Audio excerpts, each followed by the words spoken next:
같이 말씀 보도록 하겠습니다. 신약성경 에베소서 3장 1절부터 9절까지의 말씀입니다. 에베소 3장 1절부터 9절까지의 말씀입니다.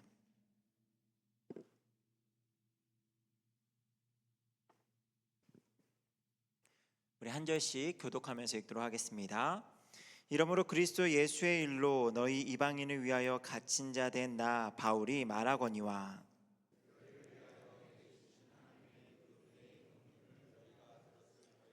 곧 계시로 내게 비밀을 알게 하신 것은 내가 먼저 간단히 기록함과 같으니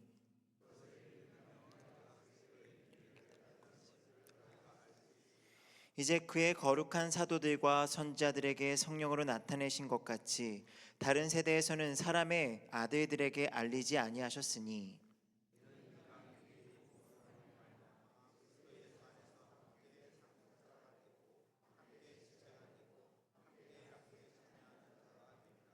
이 복음을 위하여 그의 능력이 역사하시는 대로 내게 주신 하나님의 은혜의 선물을 따라 내가 일꾼이 되었노라.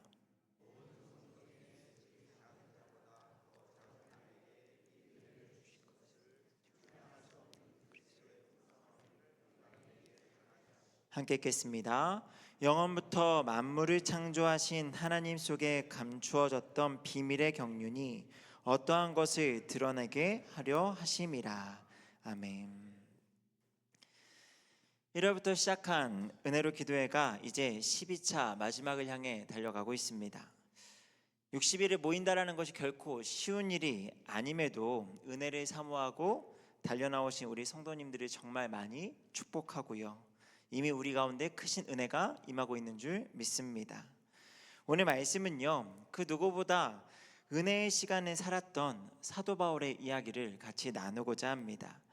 에베소는 옥중 서신으로 불립니다. 로마의 감옥에 갇혀 지낼 때에 바울이 에베소 성도들을 향해서 그렇게 사랑의 마음으로 기록한 편지가 바로 에베소서입니다.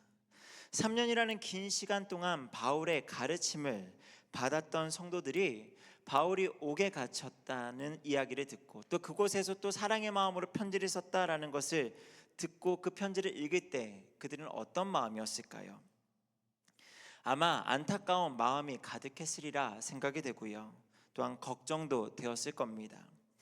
어떤 사람은 바울이 당하는 고난으로 인해서 낙심하는 사람도 있었으리라 생각을 합니다. 주를 위해서 누구보다 열심히 살았던 바울을 알기 때문에 하나님을 잘 믿고 섬겼더니 저렇게 옥에 갇히는 것인가 하면서 하나님을 믿는 것에 대한 어느 적지 않은 회의감이 들었을 수도 있다라는 겁니다. 그럼 바울은 어땠을까요? 누구보다 쉼없이 주님을 위해서 달려왔던 바울. 그런데 지금의 상황은 결코 열심의 대가라고 보기에는 형편없는 상황에 처해져 있지 않습니까? 감옥에 갇혀서 자신의 삶의 자유를 억압받고 있고요. 언제 어떻게 앞으로 될지 모르는, 물론 바울은 믿음 안에서 자신의 다음 스텝을 또 생각하고 있지만 사실 인간적으로는 그 어떤 것도 기대할 수 없는 그런 암울한 상황이 바로 바울의 상황이었습니다. 하지만 바울은 이런 상황 가운데도 낙심하지 않았습니다. 오히려 바울은 내게 주신 하나님의 은혜라고 말을 해요. 하나님께서 지금 내게 주신 모든 이 상황이 하나님의 은혜이다 라고 말을 하죠.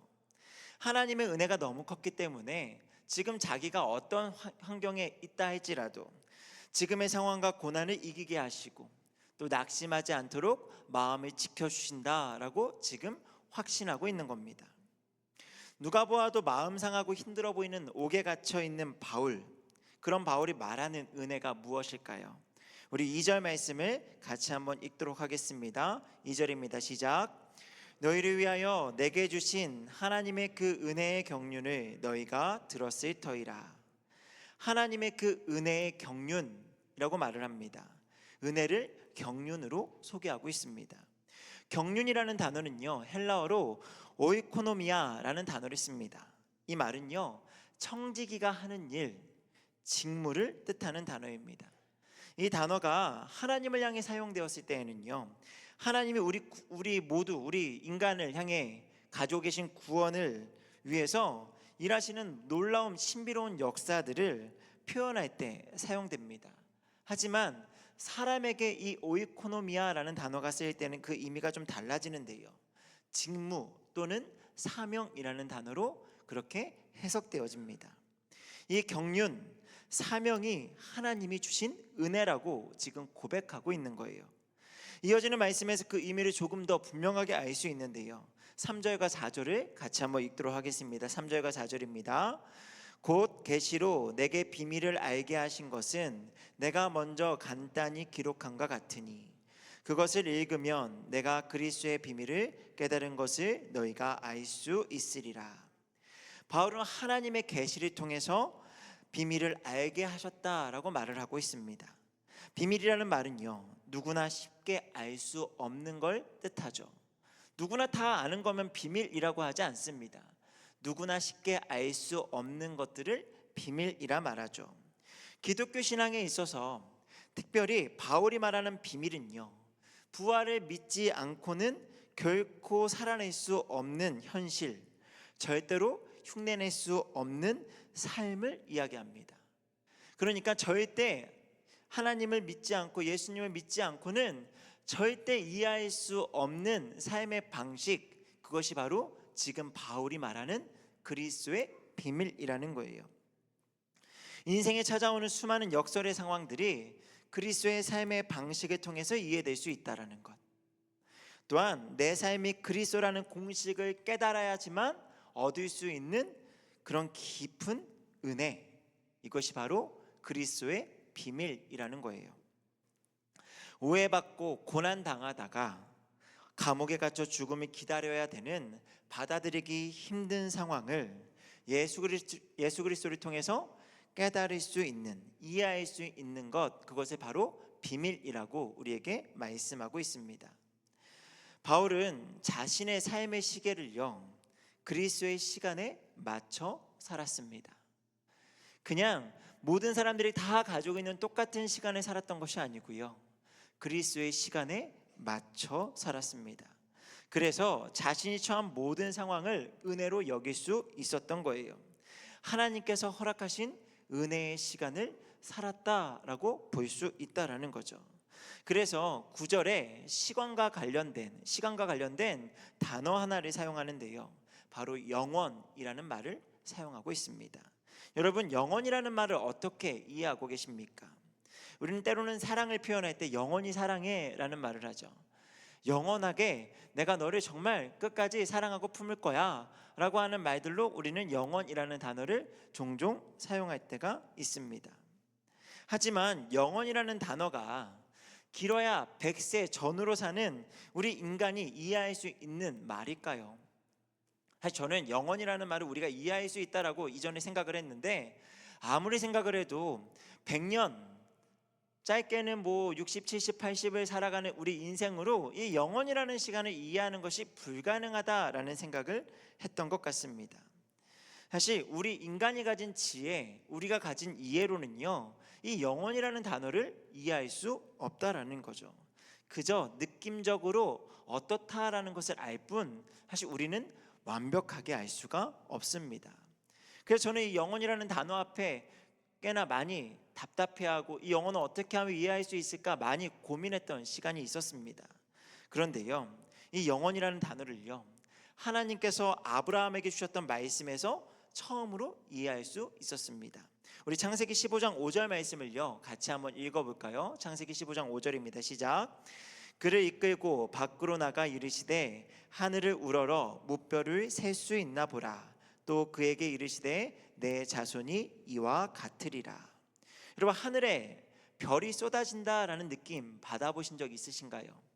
물론 우리는 인천에 살고 있다 보니까 인천의 밤하늘에는 그렇게 많은 별이 보이지가 않습니다. 하지만 어느 시골이나 아니면 산골 깊은 곳에 가셨거나 아니면 어린 시절에 이전에 혹시라도 밤하늘에 정말 무수히 빛나는 별들을 보신 경험이 있다면 아마 이해하실 수 있으리라 생각이 되어집니다. 지난 여름에요, 산 깊숙이 자리 잡은 숙소에서 이렇게 휴가를 잠시 보낸 적이 있습니다. 그 산 깊은 곳에서요, 밤하늘을 한번 너무 보고 싶어서 그 늦은 밤 잠시 그 숙소 옥상으로 올라가서요, 하늘을 보았는데요, 정말 제가 보았던 어떤 별보다 많은 별들을 볼 수 있었던 것 같습니다. 아, 하늘에서 별이 쏟아진다라는 느낌이 이거구나. 별이 이렇게나 많다라는 것이 정말 처음으로 이해할 수 있었던 것 같습니다. 여러분, 아브라함의 입장에서 이 말씀을 들었을 때 어땠을까요? 물론 자녀를 하늘의 별과 같이 많게 하실 거야 라는 것으로 이해할 수도 있습니다. 하지만 영원이라는 시간 안에서 믿음의 자손인 우리, 사실 이 말씀이 처음은 아브라함에게 주어졌지만 아브라함 이후로 이 말씀은 누구에게 주어졌습니까? 아브라함의 후손들에게 주어진 말씀이라는 거죠. 지금 저와 여러분도 믿음의 조상 아브라함, 그러니 우리는 믿음의 자손으로서 이 말씀에 대할 때에 아브라함의 입장에서 이 말씀에 대하는 것이 아니라 믿음의 자손의 입장에서 이 말씀을 바라볼 수밖에 없습니다. 그러면 우리는 하늘의 별과 같이 많아진다라고 하는 그 수많은 별들 중에 하나로서 이 말씀을 이해할 수 있다라는 거죠. 여러분,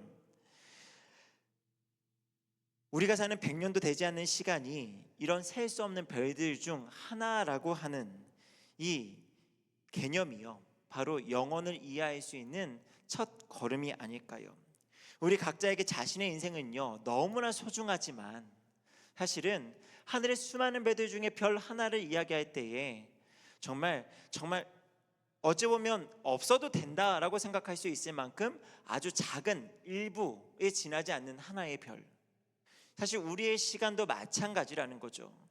우리가 정말 수고하고 애를 쓰고 때로는 기쁘고 때로는 슬프고 하는 그 시간들을 보낼 때에 그 시간이 우리가 느낄 때에는 참 길고 장구해 보이기도 하지만 하나님의 영원이라는 시간 안에서는 사실 그렇게 길지 않은 시간이다라는 겁니다.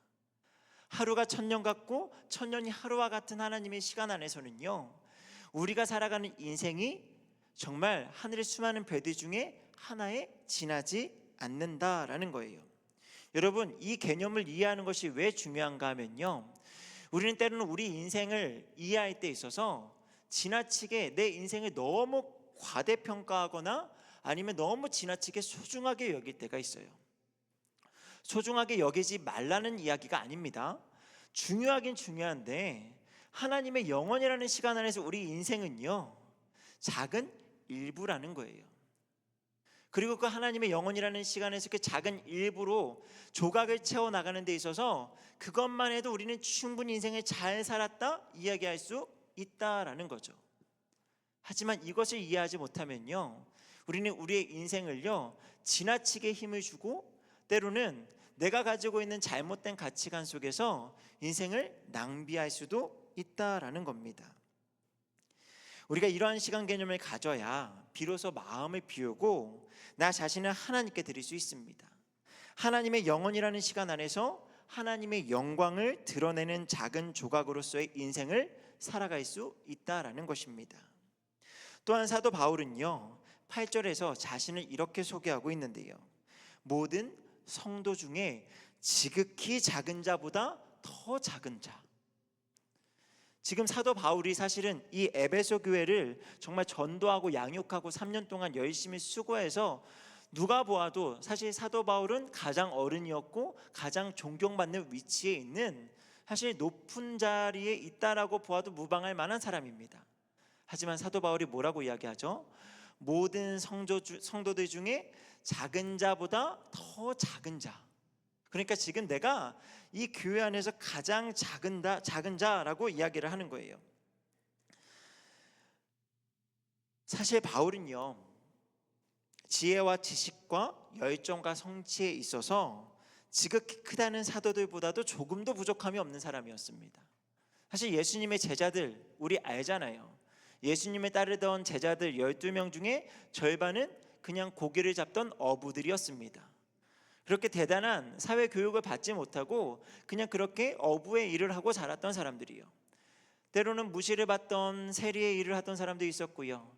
그렇게 사실 사도 바울과 비교했을 때 12명의 사도는요 그렇게 대단한 사람들이 아니었다라는 거죠. 어찌 보면 초대교회 가운데 가장 영향력 있고 가장 걸출한 지식을 가지고 있으며 정말 그런 대단한 사람 한 사람을 뽑으라면 누가 보아도 사실 바울이다라는 거예요. 하지만 바울은요 그런 모든 사람들보다 자기가 가장 작다라고 이야기를 합니다. 여러분, 왜 바울은 모든 성도 중에 지극히 작은 자보다 내가 더 작은 자다 그렇게 이야기하고 있을까요? 왜 자신이 낮은 자임을 강조하고 있을까요? 그렇게 느낄 수밖에 없는 상황도 한편으로는 있었습니다. 왜냐하면 사도의 자격도 구비되지 않았던 상황에서, 그리고 사도들 중에 가장 마지막으로 사도가 되었기 때문에 사실 교회 안에서 자신의 입지를 드러내는 것이 그렇게 쉽지 않았을 수도 있습니다. 또 사도 바울이 어떤 사람이었습니까? 예수님을 만나기 이전에 예수 믿는 자들을 핍박하는 일에 있어서 누구보다 열심이었던 그런 핍박자였고 해방자였습니다. 그러니 그런 이력이 그로 하여금 낮은 자로 자신을 생각할 수밖에 없게 만들었다라고 우리는 이해할 수도 있습니다. 아니면 예수님의 마음을 깨닫고 낮은 자임을 자처했을 수도 있죠. 예수님께서도 하나님과 동등됨을 취할 수 있지만 그렇지 아니하시고 종의 형체로 이 땅에 오셨고요. 이러한 낮아짐, 사실 인간이 자신을 낮추는 것보다 훨씬, 아니 도저히 비교할 수 없는 격이 다른 낮아짐, 창조주가 피조물로 내려와서 그렇게 큰 고난과 수모를 당하셨다라고 하는 것 자체가 사실 예수님의 낮아짐은 인간이 감히 흉내낼 수 없는 낮아짐입니다. 아마 바울이 그런 낮아짐을 본받고자 그렇게 자신을 낮게 여길 수도 있죠. 그런데 오늘 말씀의 문맥상 바울이 자신을 낮은 자로 자처한 이유는요, 조금 더 사역적인 부분과 연관되어져 있습니다.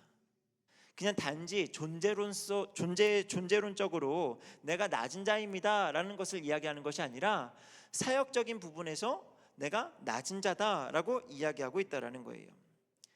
애초에 맡길 만한 사람에게 맡겨져야 되는데 자기 스스로가 자격도 안 되는 사람이다라고 생각되는 상황에서 사명이 주어졌다라는 거죠.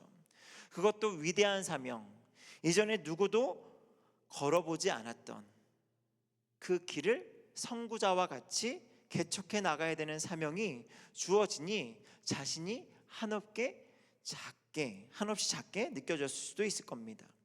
그 위대한 사명의 구체적인 내용이 무엇이죠? 그리스도의 풍성함을 이방인에게 전하는 것이었습니다.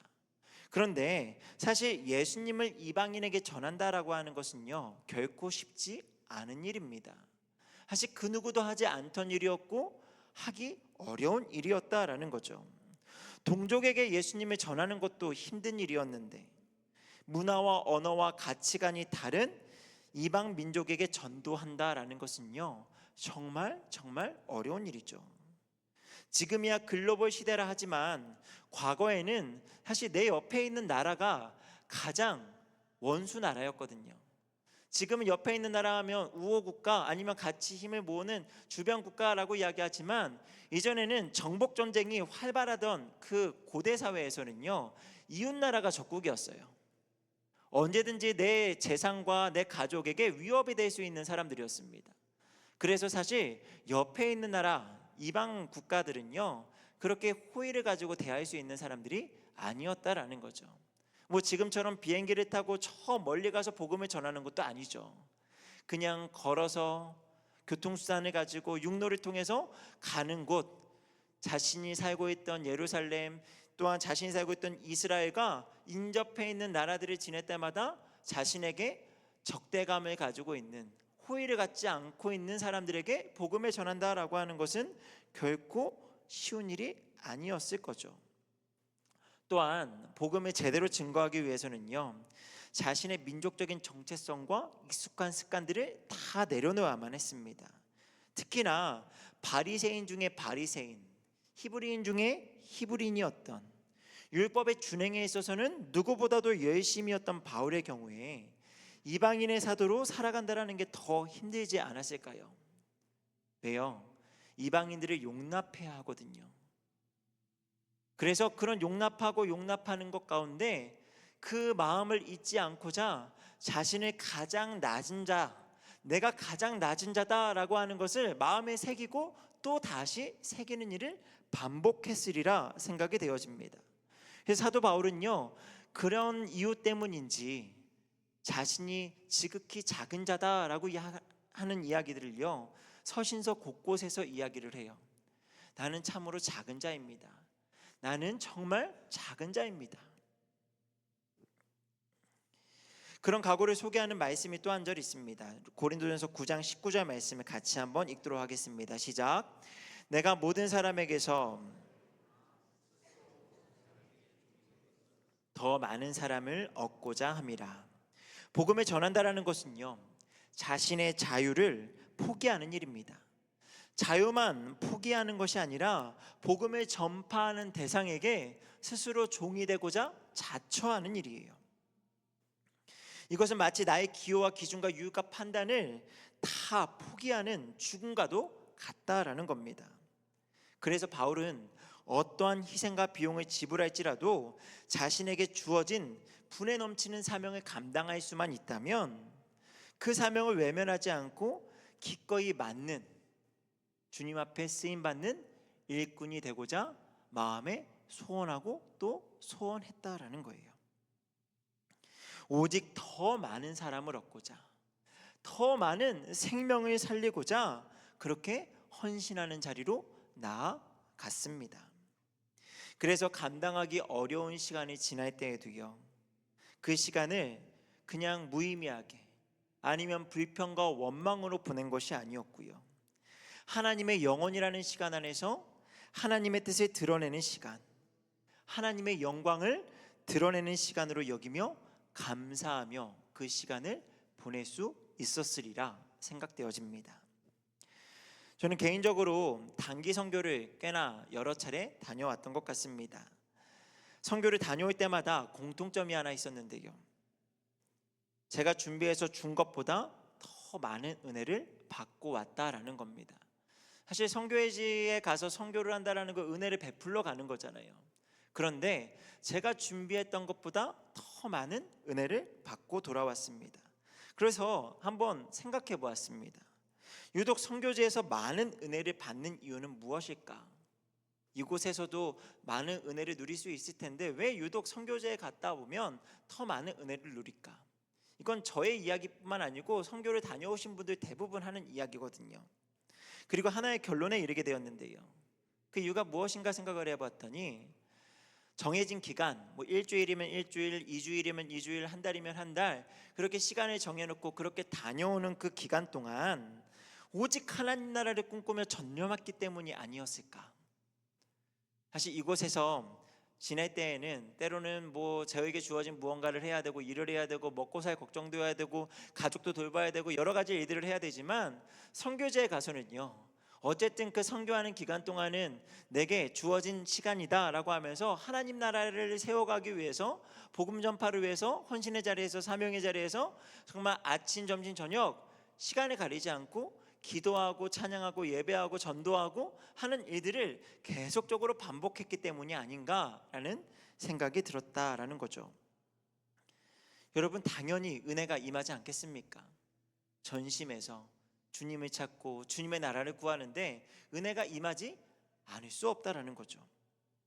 지난 여름에도 캄보디아 단기 선교에 가서 한 청년과 대화를 나누던 중에요, 그곳에서 받은 은혜가 참 크다라는 이야기를 들었습니다.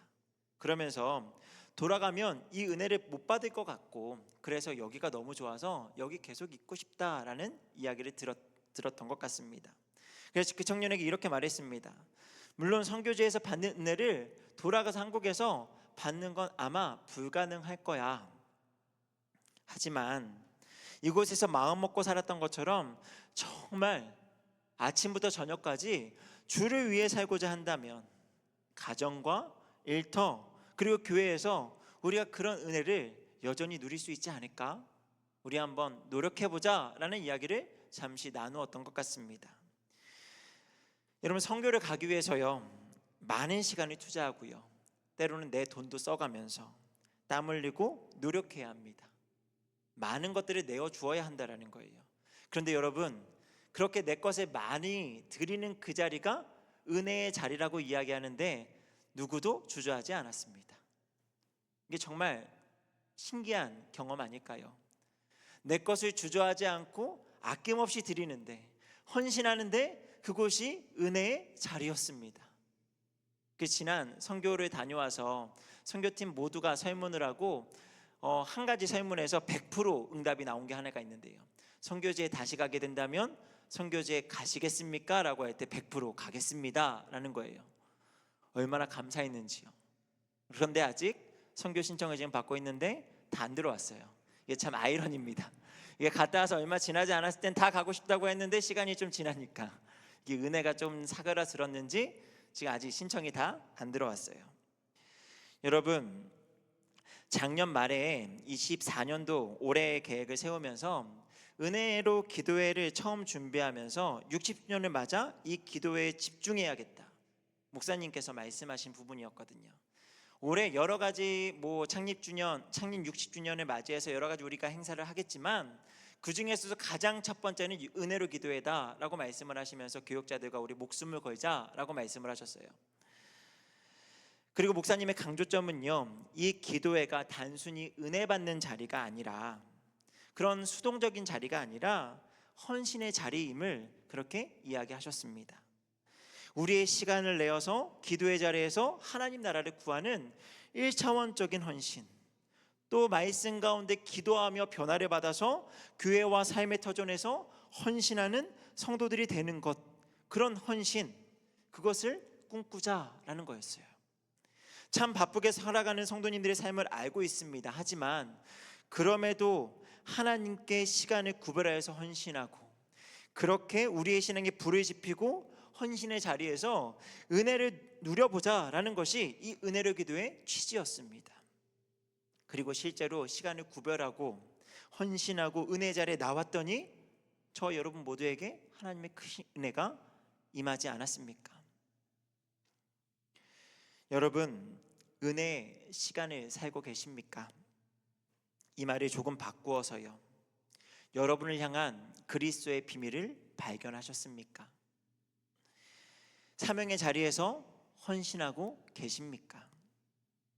사명의 자리에서 은혜를 누리고 계십니까?